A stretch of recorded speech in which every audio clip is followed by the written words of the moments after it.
তখন থেকে দেখে যাচ্ছি যে আমাদেরকে একজন পিছন করছে।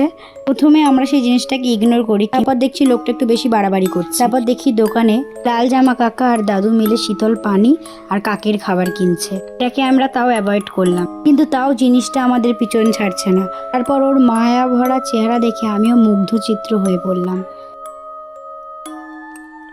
তারপরেও দেখি ও আমার পিছন করছে, কিন্তু হঠাৎ করে দেখি ওকে আর আমি আর দেখতে পাচ্ছি না। আমি যে ওর উপর প্রেমভিভূত হয়ে পড়েছি সেটা আমি এখন বুঝতে পেরেছি ওকে না দেখার পর। ওকে দেখছি যে ও আর আমার পিছন করছে না। তারপর আমি ভাবলাম ও মনে আর একটা সুন্দরী মেয়ের পিছন করতে চলে গেছে, ছেলে মানুষ বলে কথা। তারপর দেখি আমার পাশে আবার চলে এসেছে, কিন্তু ও আমার ক্যামেরায় ধরা পড়ছে না।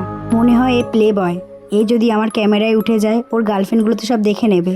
তাই জন্য আমিও ওকে ইগনোর করছি, আর আমি ওকে আর পাত্তা দিচ্ছি না। ওর সাথে ব্রেকআপ করার পর আমি চলে এসেছি একটা যন্ত্রের উপর দাঁড়াতে, যেখানে আমার আসল ভারমাত্রা জানা যাবে। এটা দেখার পর আমি তো হতভম্ব হয়ে পড়েছি। তারপর দেখি মুদ্রার রং আর নীল পালিশের রং কি করে মিলে গেল। এই মিলটা খুঁজে বার করেছে এই ঐতিহাসিক বিজ্ঞানী চম্পা কামিনী। আমার খুব চম্পা কামিনীর উপর রাগ করছিল, কারণ এই সব জিনিস ওই খুঁজে পায়, আমি কেন খোঁজ করতে পারি না। যেহেতু ঐতিহাসিক বিজ্ঞানী হয়ে গেছে তাই ও আমাকে ডেইরি মিল্ক খাওয়ালো। তারপর দেখি এখানে বন্ধন প্রণিকা মহোৎসব চালু হয়েছে। এই দিদিটা যেহেতু লাইনের আগে ছিল সেহেতু এই দিদিটাই প্রথম বন্ধন প্রণিকা মহোৎসবে সহযোগী হয়েছে।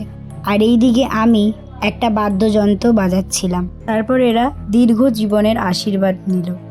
আমার লাইন চলে এসেছে, তো আমি এনাকে এখন রক্ষা কবচ বেঁধে দেবো। এনার নাম হলো কেতকী দাদা, কিন্তু কেতকী দাদার হাতে এই রক্ষাবন্ধনটা অনেক ছোট হচ্ছিল। হাতের কবজি বৃহৎ হওয়ায় তাও আমি আপ্পি মেরে রক্ষা কবচটাকে পরিয়েছিলাম। আর অন্যদিকে অতি ভারাক্রান্ত প্রাণী শঙ্খ ধ্বনি প্রদান করছিল। একজন ভগিনী তার ভ্রাতাকে আশীর্বাদ করছিল সে যেন দীর্ঘজীবী হয়। তারপর আমরা গৃহপথে পদার্পণের প্রস্তুতি নেওয়ার সময় দেখি আবার প্লেবয়টা আমার সাথেই যাচ্ছে।